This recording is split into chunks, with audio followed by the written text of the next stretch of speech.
Vous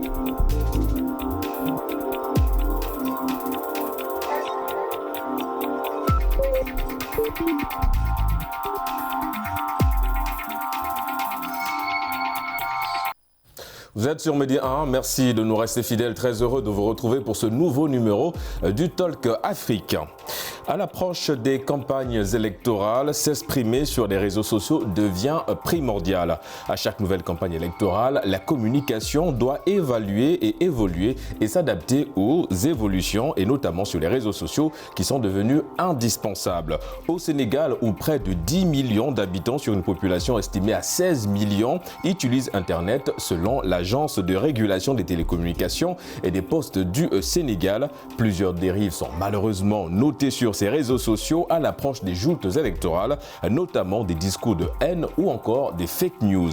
Mais quelle stratégie de prévention faut-il mettre en place face à ce phénomène? On en parle tout de suite sur ce plateau du Talk Afrique avec mes invités du jour. Il s'agit de Dr Cheikh Gueye, vous êtes secrétaire général du cadre unitaire de l'islam au Sénégal. Merci d'avoir répondu à l'invitation du Talk Afrique. Bonjour l'Afrique, bonjour le Maroc, bonjour à vous Régis. Merci de l'invitation et bonjour à mon co-invité. Et justement, en termes de co-invité, nous avons le plaisir de recevoir M. Georges Lamine Diop, chef de projet digital à Sénégal Vote. Merci d'avoir répondu à l'invitation du Talk Afrique. Okay, merci et bonjour à tout le monde, bonjour l'Afrique, bonjour à tous ceux qui nous suivent à travers le continent mais aussi au Sénégal. Merci à vous pour l'invitation. Nous allons parler, M. Diop, je reste avec vous, parler un petit peu de réseaux sociaux, en l'occurrence un peu de ces dérives. Alors, chacun s'accorde sur le fait qu'une modération de l'espace numérique, de libre expression, est aussi impérative que complexe. Comment et pourquoi les réseaux sociaux, des outils plutôt indispensables dans le processus électoral au Sénégal, ont-ils été détournés de cette mission ? Je dirais non. En fait, les réseaux sociaux constituent un outil de démocratie, le digital de manière globale. Et c'est un prolongement du processus démocratique qui se passe sur les réseaux sociaux. Et nous devrions plutôt en fait profiter de ce que les réseaux sociaux offrent comme possibilité pour prolonger et pour faire valoir la démocratie sous nos cieux, plutôt en fait que le côté négatif. Parce que le côté négatif, certes, en fait, c'est une chose qu'il faut combattre, avec lesquelles il faut lutter, mais il faut aussi parler de ces opportunités. Et nous, en tant qu'initiative de Civic Tech, qui utilisons les réseaux sociaux, le digital de manière globale pour communiquer et pour améliorer les conditions, la gouvernance dans nos pays, les réseaux sociaux constituent une aubaine. Et justement, dans ce sens, à l'approche des élections, comme c'est le cas en Afrique, il y a beaucoup de dérives qui se font sur les réseaux sociaux. Exactement. Et qui sont en fait plus de l'ordre des chapelles politiques qui sont dans leur rôle.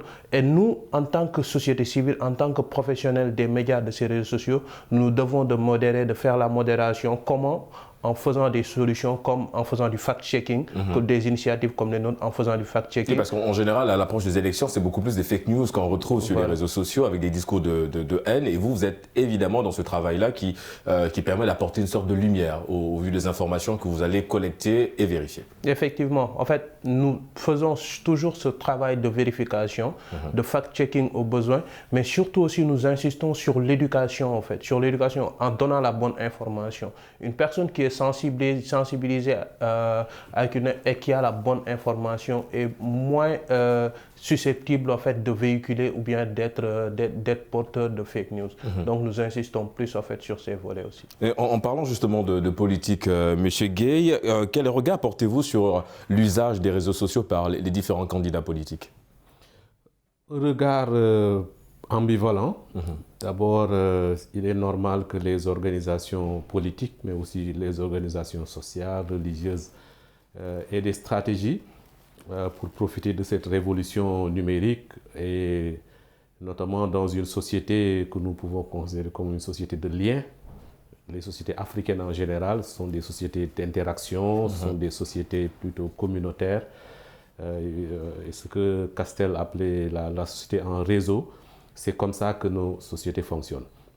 Maintenant, ce qu'on retrouve depuis quelques années, c'est à la fois une utilisation positive de ces réseaux sociaux, mais aussi parfois des dérives qui peuvent aller jusqu'à menacer le vivre ensemble ou la cohésion sociale. Et donc, les organisations politiques ont bien raison d'utiliser les réseaux sociaux pour faire passer leur message, pour mobiliser leurs membres, pour former leurs membres. Mais évidemment, il y a à côté de ça aussi des dérives. C'est exactement ce que nous essayons aussi de combattre en d'abord conscientisant les organisations politiques sur ces aspects, mais aussi les citoyens en général. Et surtout, puisque nous sommes une organisation plutôt religieuse, oui. Nous parlons aussi beaucoup aux disciples et avec une entrée religieuse, avec les Sénégalais en général qui sont des gens assez croyants, qui appartiennent tous à une obédience religieuse. Et donc le fait d'appuyer là sur cet aspect nous paraît une entrée importante aussi en complément de ce que les uns et les autres font. Et nous le faisons en relation avec Facebook, avec Meta, à qui appartient donc Facebook et Instagram et WhatsApp. Mais aussi en relation avec la CDP, qui est l'institution qui s'occupe des données personnelles. Donc voilà, nous sommes dans une démarche préventive de surveillance de ce qui se fait dans les réseaux sociaux et donc de prévention, mais aussi de formation. Alors, M. Gueye, je reste avec vous. Les élections législatives se sont récemment tenues au Sénégal. Quel a été le rôle de ces réseaux sociaux durant tout le processus du scrutin, selon vous? Un rôle très important parce que, effectivement, depuis quelques années, les réseaux sociaux ont tendance à prendre la place des médias classiques qui eux-mêmes essaient de s'adapter. Donc, dans une société où effectivement les gens ont des formations ou des niveaux d'instruction très divers, très disparates, ce qu'on retrouve dans les réseaux sociaux, c'est que tout le monde se crée son espace. Exactement. Avec son utilisation singulière. Et donc, c'est un outil effectivement de libération de la parole et d'insertion politique, d'insertion dans la société de l'information. Alors, donc, de ce point de vue-là, les acteurs politiques ont compris l'importance cruciale de cet espace, de ces outils. Et je pense qu'ils se sont tous adaptés. Et peut-être qu'on peut même voir que ceux qui réussissent le plus dans l'espace public, dans l'espace politique, ce sont ceux qui utilisent le mieux les réseaux sociaux. Les réseaux sociaux. Et donc ça devient une donnée incontournable dans le jeu politique sénégalais. Monsieur Diop, est-ce qu'aujourd'hui les réseaux sociaux peuvent influencer un vote? Si oui, comment? Si oui, comment? Les réseaux sociaux ont eu à influencer les votes. Les réseaux sociaux ont pu influencer les votes. Nous avons l'exemple des élections présidentielles américaines. Oui. Ça s'est passé là-bas. Et qu'est-ce qui s'est passé après ça? Il y a eu beaucoup de réformes qu'on a vues en fait sur les systèmes même de publicité de ces réseaux sociaux.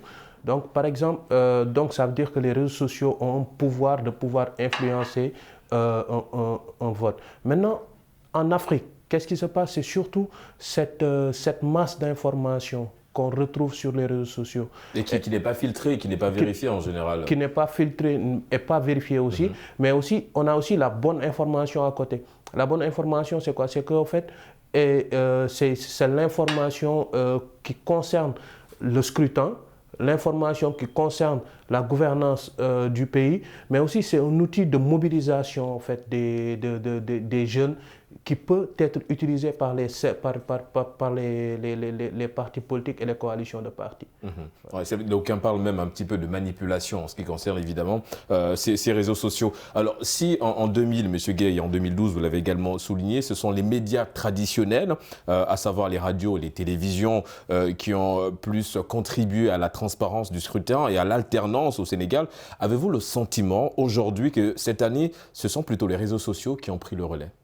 Disons que depuis les années 90, les médias ont joué un rôle d'équilibre et aussi de libération de l'information par rapport au jeu politique en général.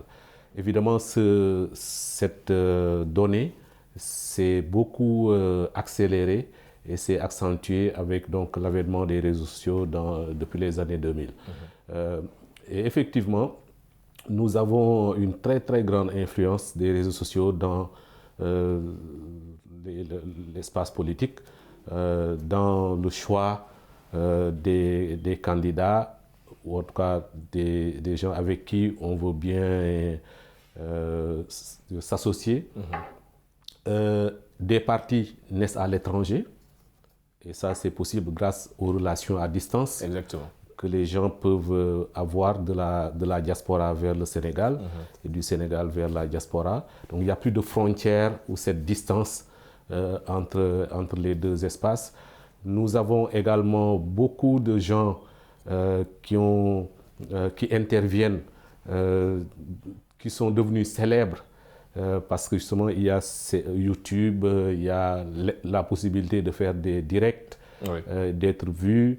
Et il y a aussi cet aspect commercial, il faut aussi le dire. Justement, pour les candidats, c'est un peu plus facile parce que ça devient un moyen assez simple de s'adresser à un public lorsqu'on lance un direct sur Facebook, par exemple. Absolument. Et c'est une donnée qui va devenir encore plus incontournable dans le futur, mais qui connaît également des dangers, puisqu'il y a quand même des institutions qui surveillent ce qui se passe dans les médias. Il y a de l'auto-gouvernance dans le secteur des médias, mais dans le secteur des réseaux sociaux, c'est encore très libre, trop libre parfois. Ouais. Et ça, c'est un défi pour toutes les organisations, pour nos États, etc. Parce que, comme je l'ai dit, il y a des opportunités d'une plus grande participation, comme il l'a dit, des gens qui, juste à travers une connexion, peuvent participer dans tout ce qui se passe dans le pays. Mais il y a également des risques parce que nous voyons que cet outil est utilisé par beaucoup pour insulter, pour désinformer, pour manipuler, des discours de haine, des discours de haine interconfrériques, intraconfrériques, interethniques et aussi politiques. D'ailleurs, M. Gueye, non de vouloir vous interrompre, alors, en parlant justement de ces discours de haine, de ces manifestations, ces violences, on se souvient tous de ces manifestations avec l'affaire Ousmane Sonko en 2021. Alors, votre organisation avait entamé des pourparlers avec des différentes parties prenantes pour une charte de la non-violence. Revenez un petit peu sur cette mission et qu'en est-il réellement aujourd'hui ? Oui, nous étions intervenus sur la demande des plus hautes autorités religieuses du Sénégal. Comme vous le savez, le Sénégal, c'est un pays où les confréries soufis ont une place très importante dans la socialisation des gens en général. Et donc, au moment où ce conflit a éclaté, le pays était très proche d'une crise majeure. Exactement.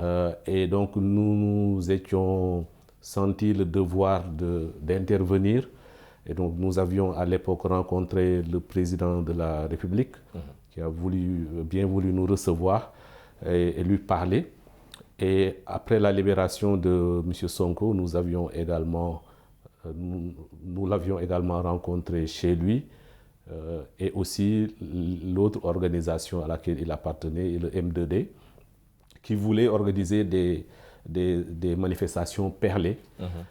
Et donc notre intervention avait surtout permis de ramener le calme, et nous étions également les émissaires des chefs religieux pour parler à la nation en général, pour que le pays ne bascule pas. À la suite de ça, nous avions voulu maintenir cette logique d'intervention dans l'espace public, mais en étant beaucoup plus dans la prévention. Et c'est dans ce cadre-là que nous avions proposé aux acteurs politiques de discuter d'une charte de non-violence. Voilà, que la vie politique soit vivante, soit vivace, et très que saine, les contradictions s'expriment, mais que la violence n'y ait pas sa place.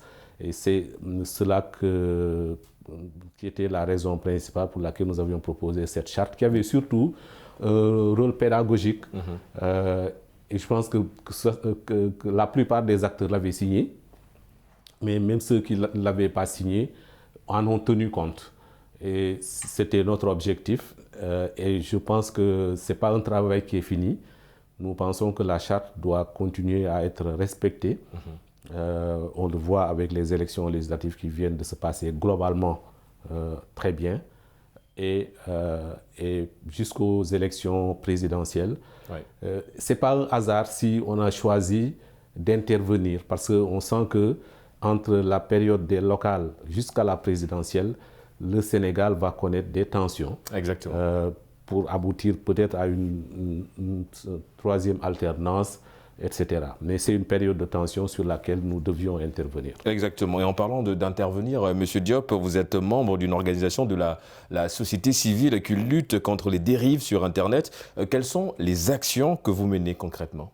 Ouais, par exemple, si on prend l'exemple du processus électoral, nous avons une action en fait qui est divisée en 3 parties. Comme c'est le cas, en fait, il y a la période pré-électorale où nous faisons surtout dans l'information, où nous essayons en fait de faciliter l'accès à l'information électorale.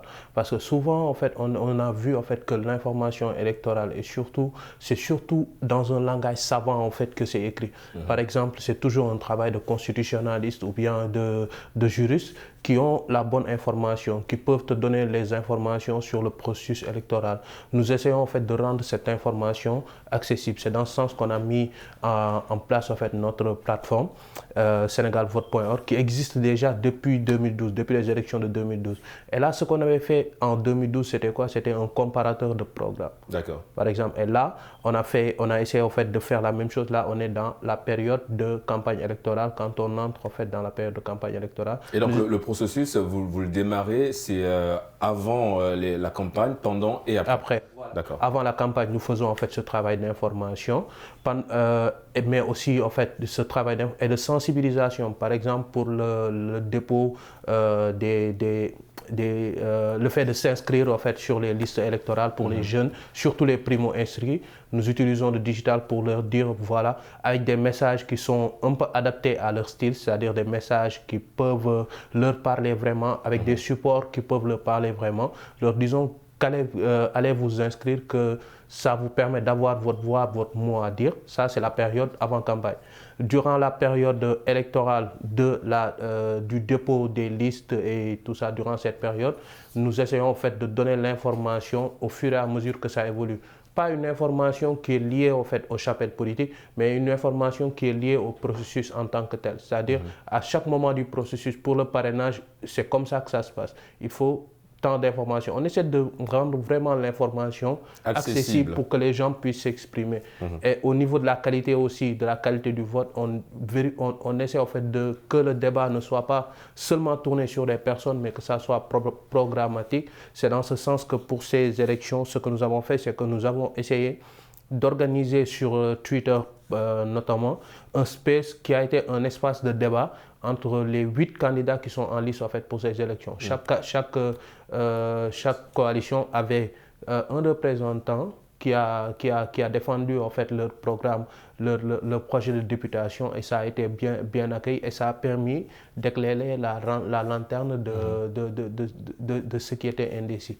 Et la période après campagne, ce que nous faisons, c'est que c'est là la période la plus importante. Et c'est durant cette période aussi qu'on a beaucoup de risques aussi de violence, mais aussi de désinformation. Ouais. Et vous êtes là, en ce moment, vous êtes dans ce processus, après évidemment les législatives qui se sont déroulées il y a quelques jours. Donc là, vous êtes dans un processus de regrouper les informations, ensuite les vérifier et peut-être les diffuser plus tard. Ouais. En fait, ce que nous faisons, c'est que nous faisons en fait nous sommes plutôt dans une logique d'open data, c'est-à-dire en fait de rendre les données publiques accessibles au plus grand nombre. D'accord. Et si tout le monde a un accès globalisé à ces données publiques, ça permet une meilleure compréhension. Ce que nous faisons, c'est quoi? C'est que nous publions les résultats qui sont issus des commissions départementales de recensement des votes. C'est-à-dire nous ne prenons pas les résultats au niveau parcellaire, c'est-à-dire au niveau des bureaux de vote, qui peuvent être source de beaucoup de tensions, beaucoup de supputation, parce qu'une coalition peut être majoritaire dans une commune et pas d'autres. Nous prenons, puisque c'est des élections législatives, les résultats qui sont issus des commissions départementales de tous les départements du pays, que nous publions sur les réseaux sociaux, ce qui permet d'apaiser les tensions, mais aussi que tout le monde ait accès à la bonne information. Accès à la bonne information, Monsieur Gueye. Alors, devant les organisations syndicales, le 3 mai dernier, le président sénégalais, son Excellence Macky Sall, a annoncé vouloir contrer les dérives d'Internet dans le but de sauvegarder l'intérêt national et la dignité des personnes. À la place de la censure et de la volonté des États de réguler ces réseaux sociaux, ne faudrait-il pas penser aujourd'hui à développer des politiques d'éducation et de sensibilisation sur l'usage de l'outil Internet? Vous êtes dans ce processus-là, vous allez démarrer une campagne qui va dans ce sens-là. Qu'en est-il?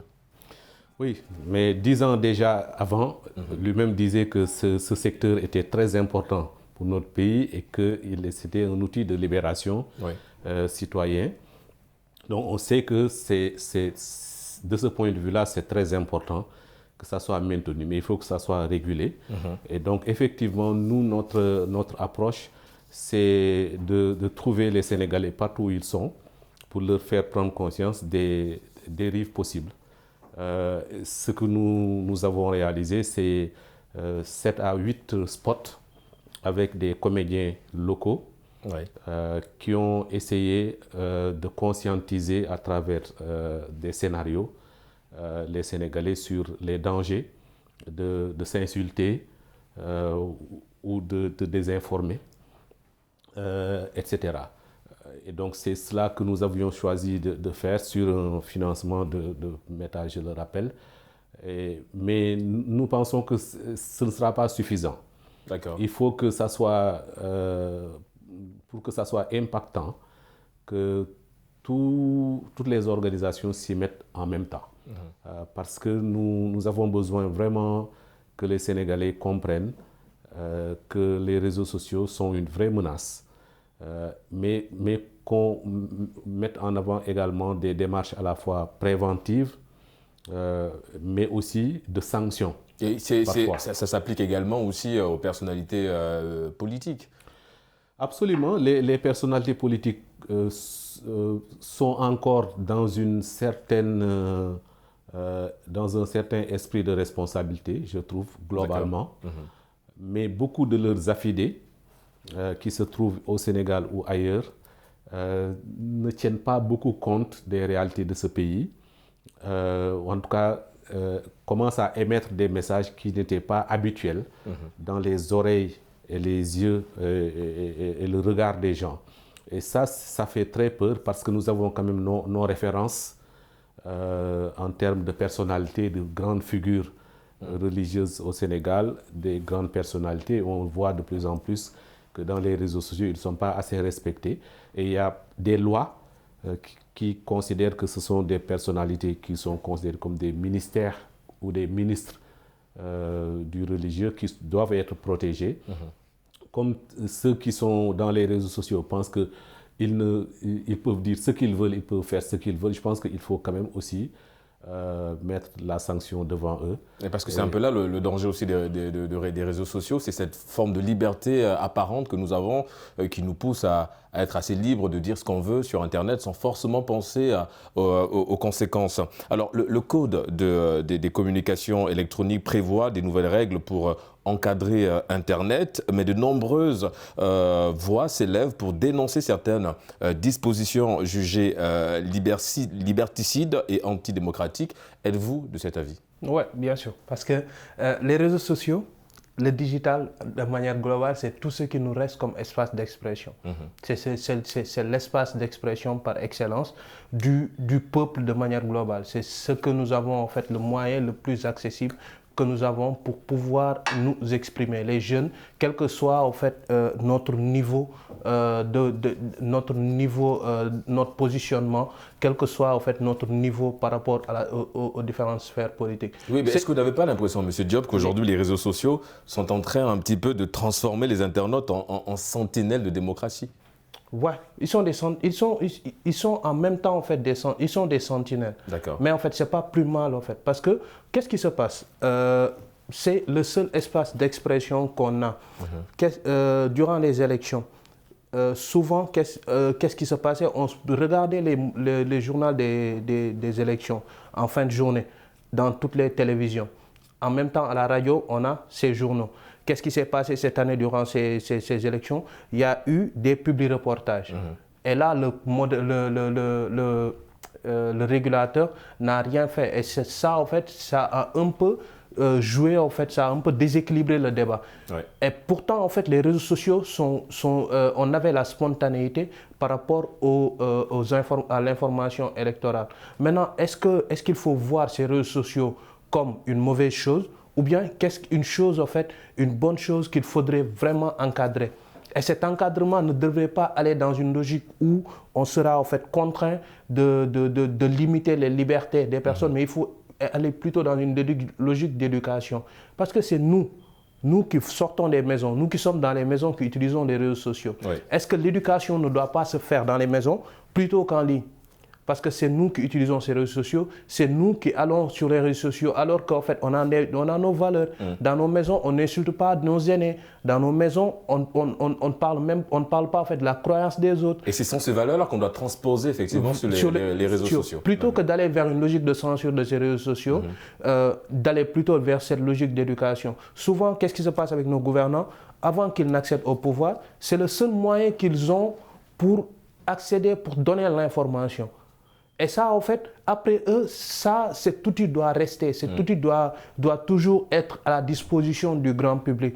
Donc, il faudrait plutôt aller vers cette logique d'éducation plutôt que vers cette logique de censure. De censure, effectivement, monsieur. Et c'est sur ces mots que nous allons nous arrêter. C'est allé très vite, je vous le concerne. J'avais le plaisir de recevoir sur ce plateau du Talk Afrique Dr Chergué. Vous êtes secrétaire général du cadre unitaire de l'islam au Sénégal. Merci d'avoir répondu à l'invitation du Talk Afrique. Nous remercions également Georges Lamine Diop, chef de projet digital à Sénégal Vote. Merci d'avoir répondu à l'invitation du Talk Afrique. Merci à vous. Et c'est la fin de cette émission. Merci d'avoir suivi. On se donne rendez-vous dimanche prochain. D'ici là, n'oubliez pas, quoi qu'il arrive et quoi qu'il advienne, gardez le sourire en compagnie de nos programmes.